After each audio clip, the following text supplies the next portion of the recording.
Hey, this is Kristen Hetzel. I'm an athlete on Team USA, and you're listening to my interview with Elaine Goodman on gogoodman.com.au. Why duathlons? I mean, obviously there's marathons, there's triathlons are very popular, especially at Olympic level, and decathlons. I think that's like 12 events. Why did you pick duathlons? I picked duathlon. Well, the truth is, my background, I've kind of done a variety of things. I was a runner in college and graduate school, so I've done like half marathons and marathons and did a lot of running races. Then I got into cycling and I started racing at an elite level as a cyclist. Then I raced for a few years on a pro team. And then because I loved running and cycling, somebody was actually my sponsorship coordinator at the time was like, there's this event where you actually do both. You might really like it. So I tried it and I absolutely fell in love with it. So I do triathlons as well, but duathlon is my main event because running and cycling are my two favorite sports, and running is my favorite by far. So I love that there's two runs in the duathlon. So it's like most people on the second run, that's when they start to really like lose pace or they start dying. And that's when I can come on really strong because the run is my best part of it.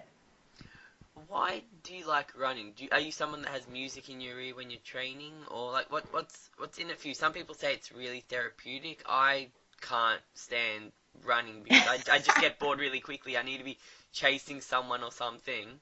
Why do Right, you right. like running? I'm such a male. No, it's true. A lot of people just don't like running at all. For me, it's always been really grounding and really just whenever I'm running, it's like I'm so happy and like centered that nothing else really matters. So it's always been very therapeutic. And then I think that combined with just genetically, I'm sort of geared for running. Some people biomechanically, just their knees or their hips or their feet don't let them run and be comfortable.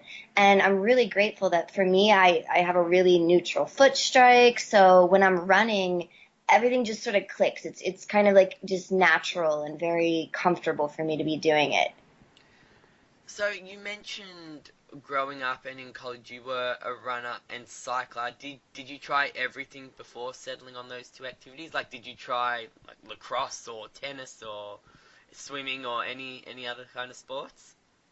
Yes, I've done a lot of sports. I started sports when I was about 7, so I did gymnastics and volleyball, basketball, softball, and what ended up happening is I loved doing all those sports, but what kept coming out was people would say, "Oh, she's a good softball player, she's a good basketball player, but she really has good stamina running up and down the court." Or they'd be like, "She really runs fast around the bases. Maybe she should try out for track." And so it was this funny thing that I would be like, why do they keep talking about my running? I want to be a good basketball player or whatever it is. And so when I got to high school, the coach recruited me to try track, and that's when I realized that I enjoyed all the other sports I did, but my niche, the one that really was my where my talent was with the running. So was Yeah. that sprinting or was that long distance running? It was middle distance to long distance. When I was in high school and college, I did the mile and the 2 mile. And then in college, I did what's called the 1,500 meter, 3,000 meter, 5,000 meter, which is basically like 1 to 3 mile distances. And then after that, kind of just kept moving up. I realized that I had good endurance as well. So after college running, that's when I started doing more 5K, 10K, half marathon distances, and realized that I really liked those as well. So, and then just kind of grew from that, kept adding distances to that I was racing.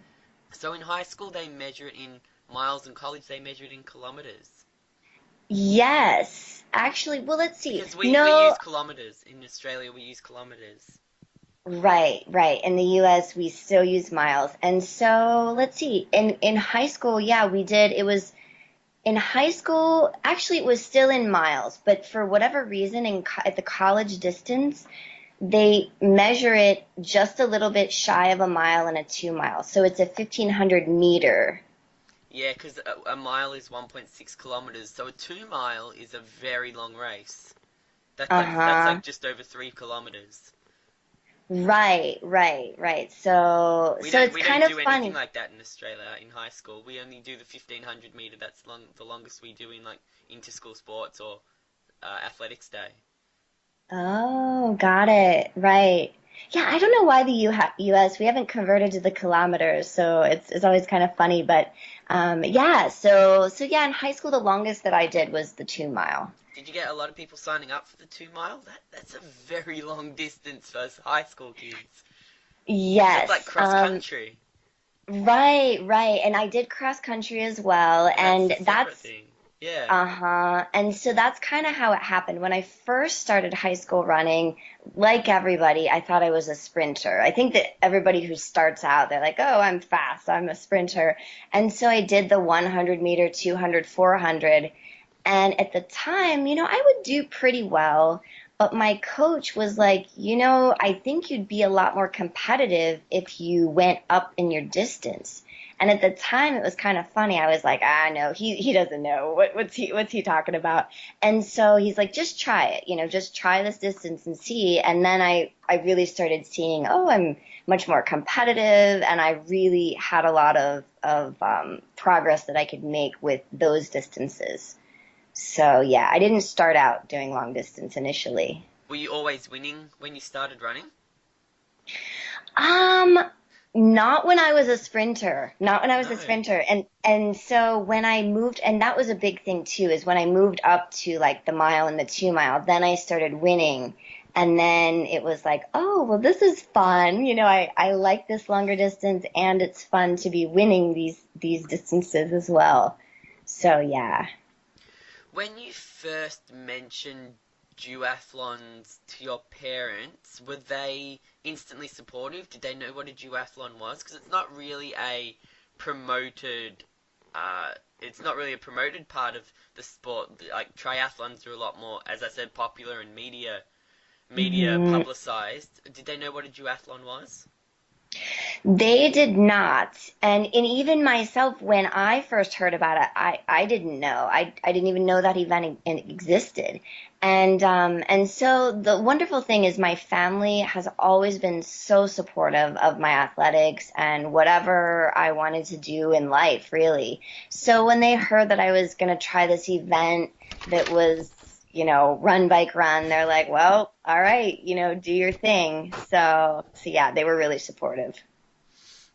When you started training and competing as a duathlete, I'm gonna call you a duathlete, Uh-huh, even yep, though that's correct. Microsoft Word doesn't accept that word.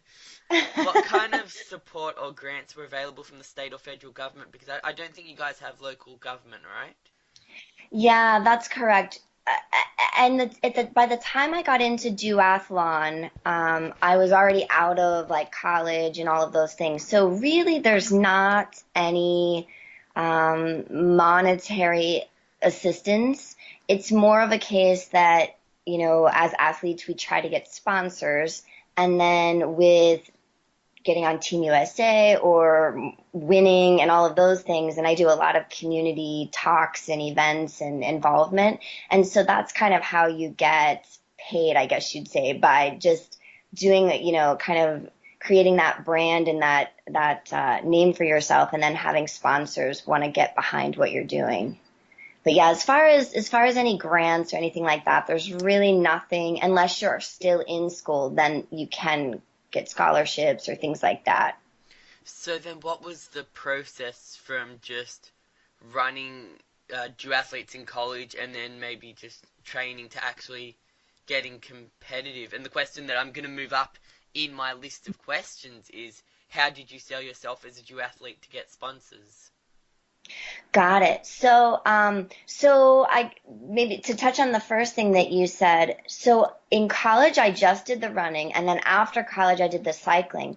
What happened is kind of a funny, just I guess serendipitous thing that literally how I found out about the duathlon is I was at my local bike shop. I had a race that weekend and I was getting my bike work done. And my sponsor, that particular store, had said, didn't you used to run in college? And I was like, yeah, why? And she said, well, there's the Duathlon National Championships. We're sponsoring them and they're in our town, which was Tucson, Arizona at the time. She said, you should do it. And I was like, I haven't run in a couple years. Like, I can't just do the national championship. And she said, well, it's in 4 weeks, and if you got top three in your division, you would qualify for Team USA to go to France. She said, and I'll pay for your entry fee if you want to try it. So I thought, well, okay, that sounds like a good deal. And so that's how I got into it. So I ended up doing the national championship as my first event and qualified, and then just like I said, just fell in love with duathlon.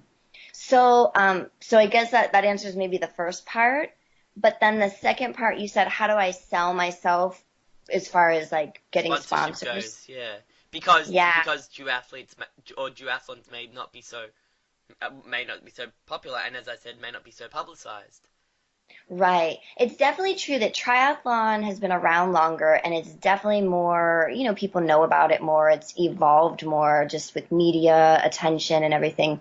So the duathlon is newer, and really what I do is winning helps a lot. I try to really place well in my races, and I do a lot with social media and my website and just promoting the races I'm doing. And then aside from just the racing and training aspect, I do a lot of community stuff. I do a lot of motivational talks to young kids, or just different events going on to help bring awareness to healthy living or to the sport of duathlon. And so from that, it's kind of a mutual thing with the sponsors I have. I've selected them as well as they've selected me, because I really want to get on board with a company or an individual that I also believe in what they're doing. So, like, I have a local gym in California here that they're just an amazing gym. They're really involved in the community, and I love what they do. So it was kind of just a good partnership to get with them, and then they liked what I was doing in the community and with my involvement and social media, and so it's kind of a mutually beneficial thing that way. You said something really interesting. You said that duathlons are a lot newer than triathlons. So a duathlon is, I think, a 10K run, and then is it like a 40K bike ride, and then another 10K run?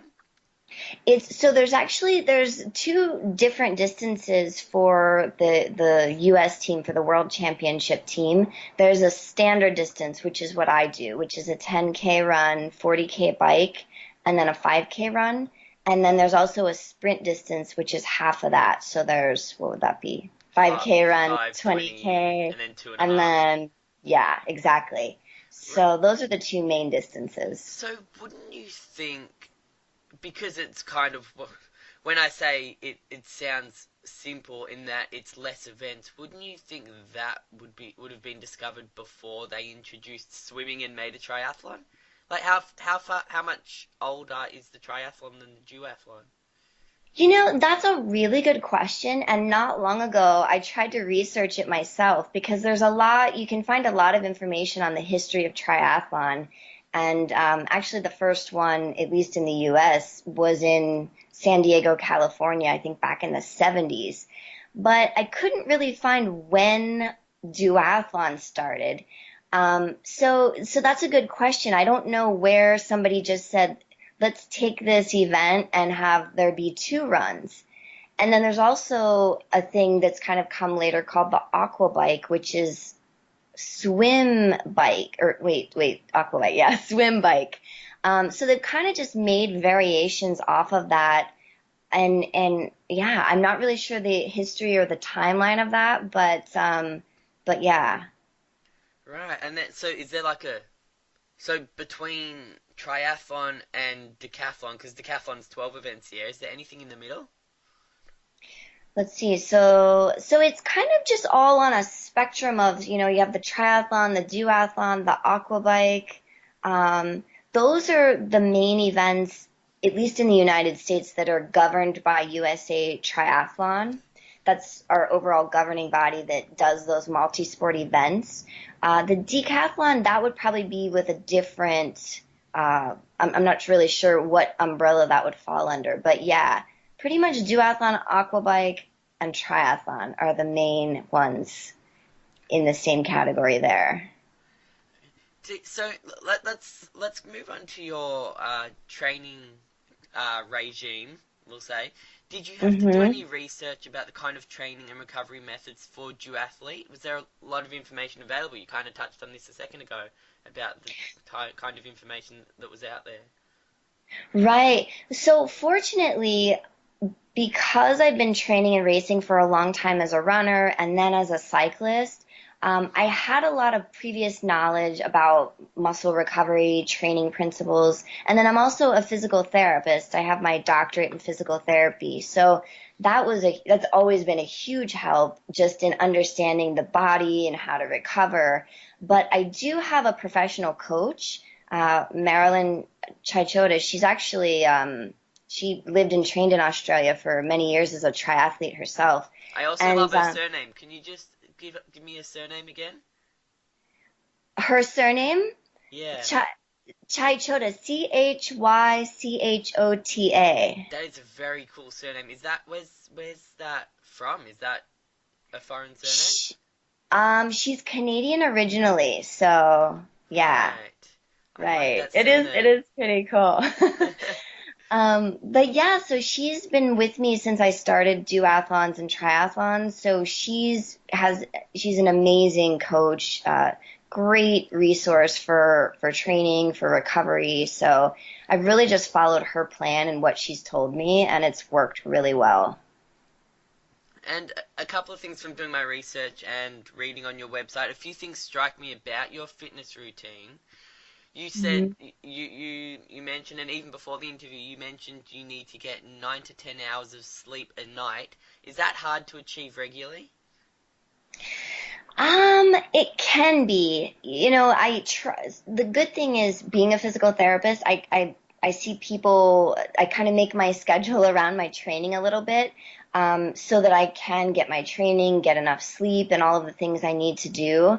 But definitely there's times that, I'm busier with work, or if I have an acting job, because I do some of that too. If I have some of that going on, then it gets a little trickier to maintain the 9 to 10 hours. But for the most part, I would say I do a really good job. If worst case scenario, I get 7 to 8, but never less than that. So what time do you usually aim to go to bed? I try to go to bed about 9 o'clock, 10 o'clock at the latest. Yeah. And th- Yeah. and then you get up at 6 usually. Yeah, typically 6. If I go to bed at 9, I'll get up about 6 or 6:30. Yeah. Right. And the second thing is, it says on your website you consume 6,000 calories a day. Is that all year round, or just working up to an event where you're really intensifying your training? I would say pretty much year round. I don't count and keep track of them. A lot of athletes are very particular about counting their calories and their expenditure. I'm to a point now where I just know how much I need and how much I'm burning. But I eat a lot. I would say probably on average it's about 6,000 a day, pretty much year round. So, what are some of your favorite foods? Can you give us all hope? Well, Oh. obviously you must have a really good metabolism as well, and a part of that would be working out consistently. Is that Mhm. is it easy to balance that 6,000 calories with doing enough training on a regular basis? Yeah, and to clarify that, what I would say is there are my I really am good at listening to my body and what it needs. So, for example, there are times in the season where maybe it's in the off season where I'm not training as heavy, and then I'm just not as hungry, so I'm not eating as many. So I kind of have a good it's not that I just eat all the time, even if I'm not burning as much. But yeah, it's definitely consistent with that. And So then I'm yeah. sorry, go ahead. So So what is some of your favorite foods? so some of my favorite healthy foods that I eat Oh, and unhealthy. and unhealthy. Okay. Like, what are the foods So you eat on a regular basis? on a regular basis, I eat a lot of I definitely eat a lot of meat. I eat a lot organic beef, buffalo meat, chicken, sometimes fish, and I eat pretty balanced. I eat like a lot of carbohydrates, pasta, vegetables. I try to always have just a balance of the carbs, veggies, and meat. And then unhealthy things. I love hamburgers, which is still good protein, right? It's still good for you. And very good carbs. And right, exactly. So there's that. And pizza, I'm not so strict that I don't not eat those kinds of things. I just don't eat them frequently. It's kind And of just in moderation. are you someone that because I do a little bit of exercise. I work out about like I try to work out twice a week, and I've always played a sport since I was 9 years old, just casually. At the moment, I play tennis once a week.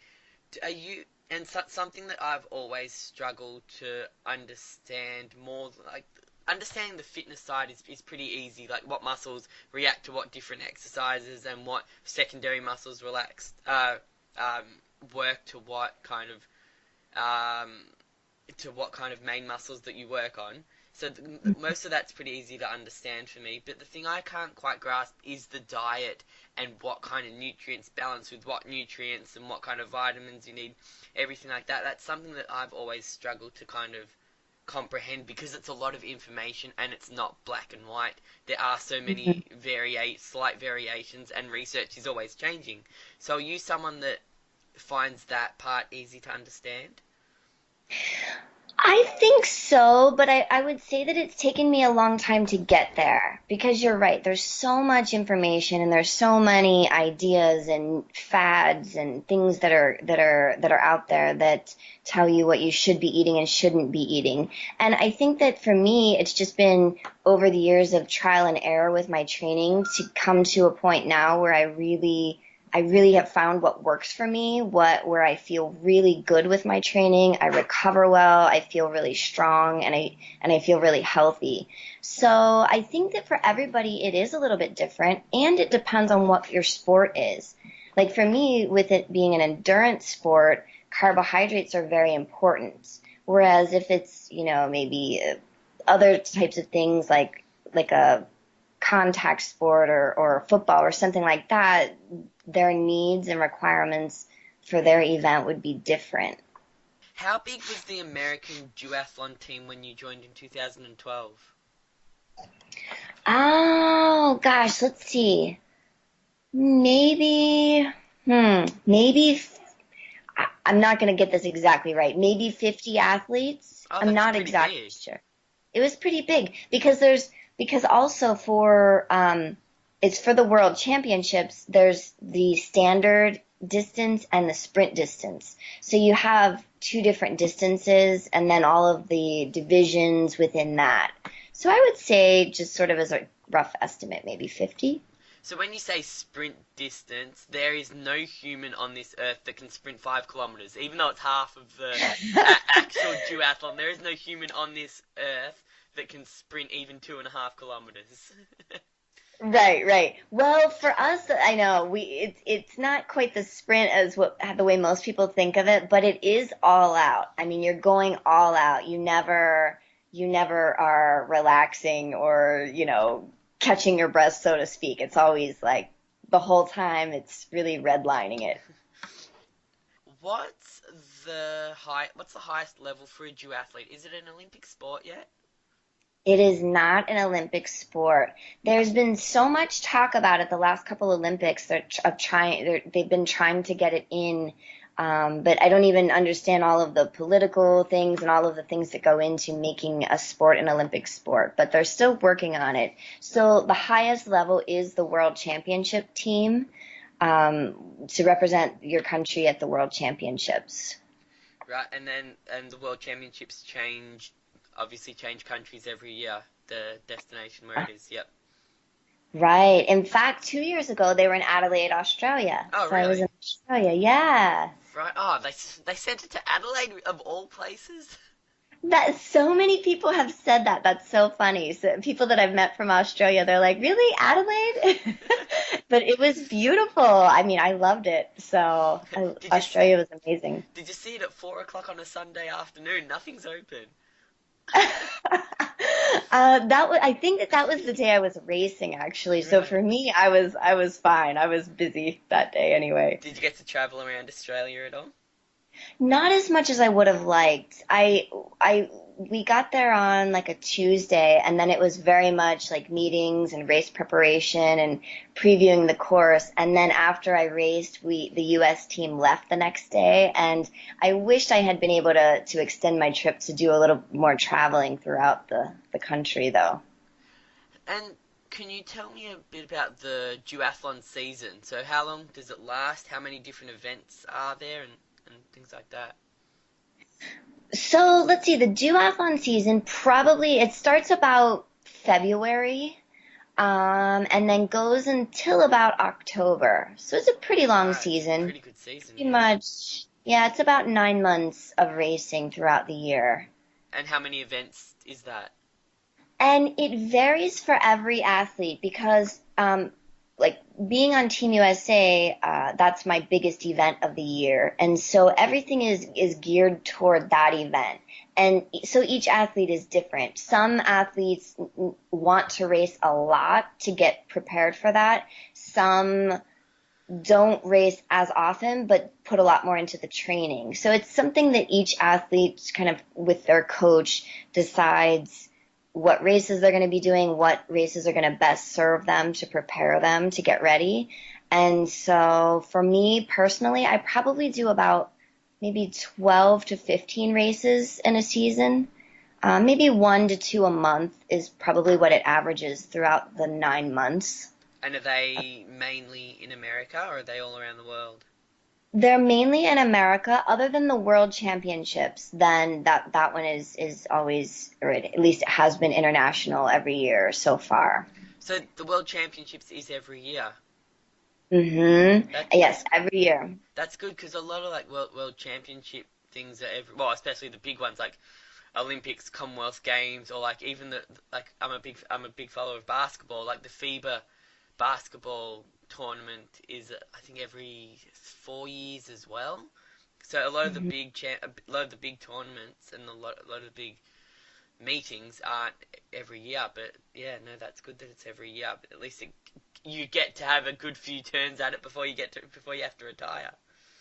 Yes, that's right. I love that it's every year because for me also I really want my ultimate goal is to get a medal at the World Championships. And so it's wonderful that if you qualify for the team each year, you have a chance each year as opposed to having to wait 4 years or, whatever for your next chance to try it again. So, yeah. How often have what's the closest you've come to medaling? So my best result so far has been seventh in my division, and that was last year. And but I'm really excited for this year because my training is much better. My times are better. I feel that I'm just more experienced as a duathlete, and so that race is coming up in 3 weeks. So it's How what's the before we get into the silly questions, I guess.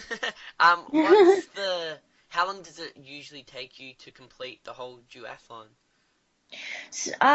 the event is usually it varies a bit just because sometimes it's hillier or flatter, but about 2 hours and 5 minutes to 2 hours and 20 minutes, I would say, is probably somewhere in there. So it's about the same time as it takes for a marathon runner to complete a marathon. So it is quite an intense kind of event. Right, yeah, and it's also very similar to times for an Olympic triathlon. So yeah, it's pretty intense. Right.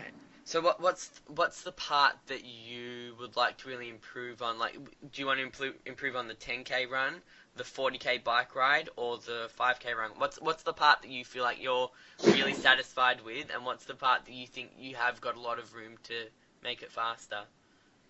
That's a good question. I would say my 10K run because my background in running has always mostly been, like I said, the 1, 2, and 3 mile distances. So the last 5K is my favorite because I don't know, I'm just good at coming back on that second run. The first 10K has improved a great deal, but that's where I would say I have the most room for improvement, just to get that pace faster, but yet, at a pace you can still maintain the intensity for the bike and then to come back on the second run. Now, tell me about your nickname Rocket Girl and your bike nicknames Swimmer. And your bike's nickname, sorry, your bike's nickname Swimmer.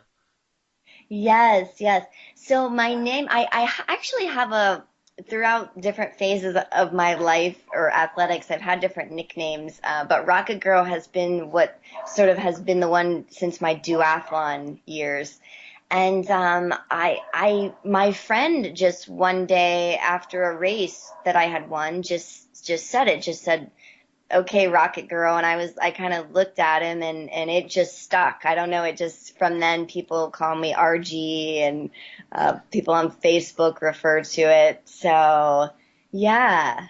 And, and as far as my bike being called Swimmer, let's see. It's kind of a longer story. So let me think of how to shorten it. But basically, um, there's a really neat story behind it as to the metaphor of like it's time to swim, it's time to go for it, it's time to like don't have any fear, go for it. And so that right around that time was when I got my bike and got into triathlon and duathlon. So it just became my bike's name. Swimmer. It's not because you threw Swimmer. it's not because you threw it in the lake one day. No, it's right, exactly. My bike's never gone swimming, and I haven't, yeah. Although it has done many triathlons, but it itself has not been in the water. I oh so one question that I can ask before the second last question. Have you met any other American athletes that have left you speechless or that you really look up to? Oh, I would say I don't have a particular one, but as a collective group, the para duathletes, the athletes that compete with a disability or a physical handicap, they are absolutely my heroes. I think that they are amazing. What they have achieved, what they have overcome, what they just the mental fortitude.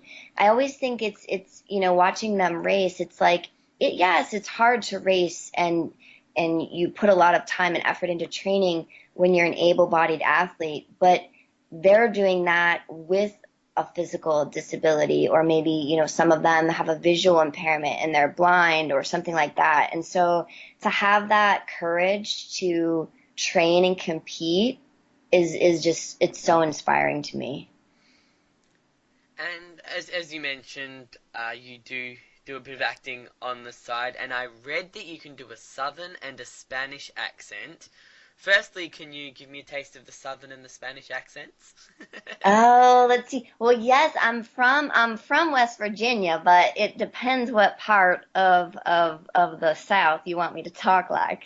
How many different accents are there in the South? Well, it depends what region. I don't know how many. I would say quite a few, though. It's subtle. To anybody else talking to somebody from the South, they would just think it's a Southern accent. But if you live back in that region, I've lived in South Carolina and I'm from West Virginia, and they are different accents. And So, what about yes. Spanish? Spanish. Well, let's see. I have to talk to you in Spanish to give that Oh, one. do you speak So. Spanish? Oh, un poquito. Quiero aprender más español. Oh, what did you Yes. just say? I said I speak a little, but I want to learn how to speak more Spanish. Do you know any other accents? Um, I can do a New York accent in some instances with the right material, with the right script, but I don't do as well with it like an impromptu New York accent. Like a really, really thick New York accent, like gangster New Right, York? like they talk like Like they're from Long Island. It's kind of like that a little bit. like the nanny. Right. Yeah. Right. So, do you have an acting ambition after? Well, how? Let me ask you this: how long do duathletes keep competing? I'm Oh, not going to ask you how old you are because I have a fair idea how old you are, but I'm not going to ask because that's just completely rude. But how much longer do you see yourself competing? I would say probably quite a while longer. The great thing with triathletes and duathletes, or I should even just say endurance athletes, is that they actually peak pretty late in life, unlike some sports, like football or different things where you're late Like 20s, body early contact. 30s. Yeah. So women particularly peak at early 40s even in a lot of these triathlon and duathlon events. So for me, that's great news. So I have a lot more time to keep improving. So I would say I would probably see myself at least for another 5 to 10 years competing at a high level. So, do you have an acting ambition after that?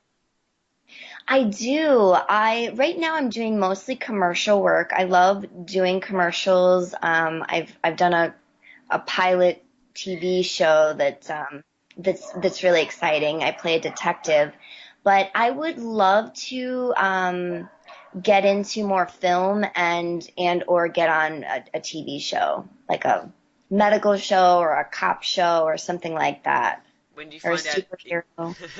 as a Something. superhero? Oh my god, that'd be cool. When do you Yeah. find out if the TV show gets picked up? They're currently trying to promote it and sort of uh yeah, promoting it, having it shopped around kind of, I guess for lack of a better word. So I don't really know. You never know with those things, but it's really good content. It's a really good show. So I'm really hopeful that it does go somewhere. Have you worked with anyone in the acting world that you've looked up to? Yes. Let's see.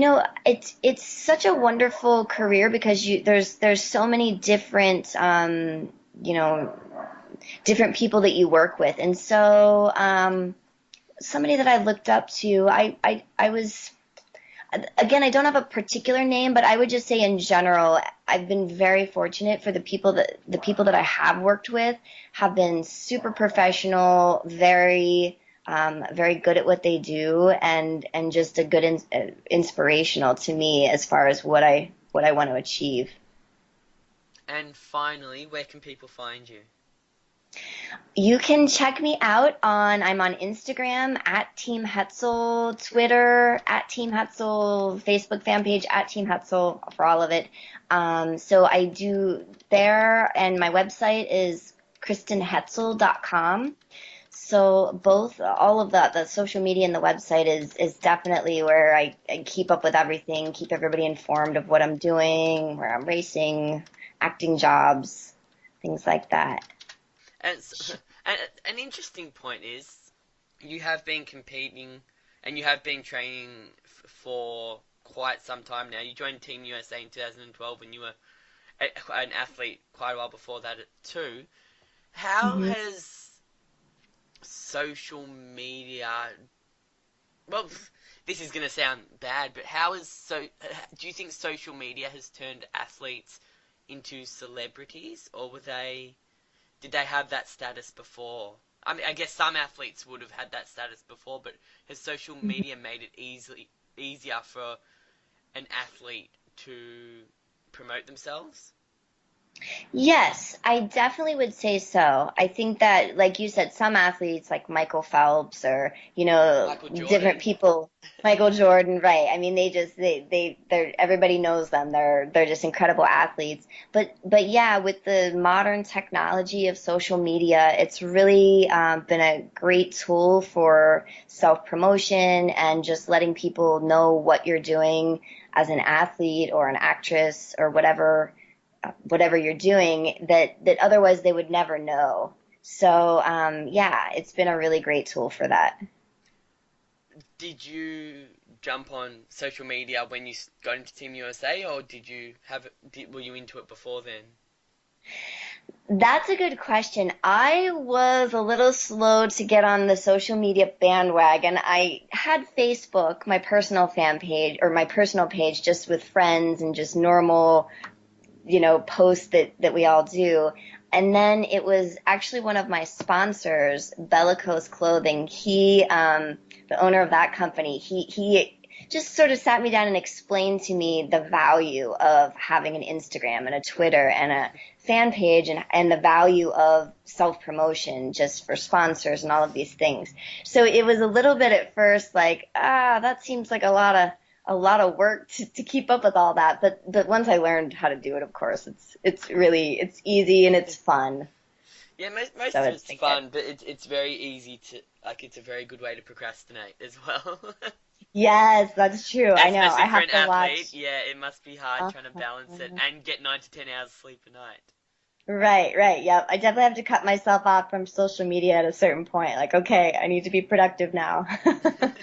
Yeah, get Do, off the computer. do you have a routine where you don't use electronics before you go to sleep, or are you someone that watches Netflix or goes on social media to relax your brain?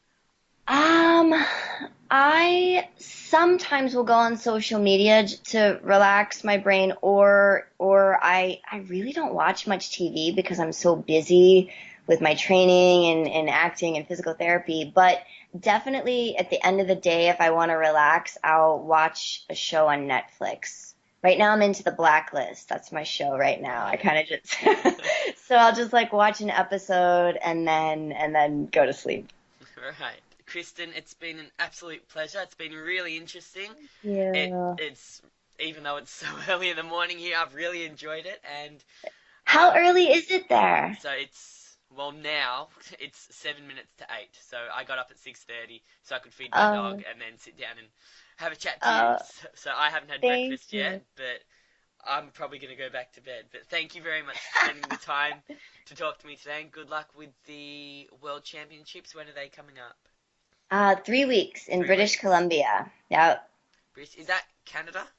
Uh-huh, in Yeah. Canada. Oh, Yes. it's pretty close to home. Yeah, it'll be a lot easier for travel. It'll be good. I'm Cool. excited. So good luck for them, and it's been Thank an absolute you. pleasure talking to you today. Thank you so much, Elaine. Okay, take care.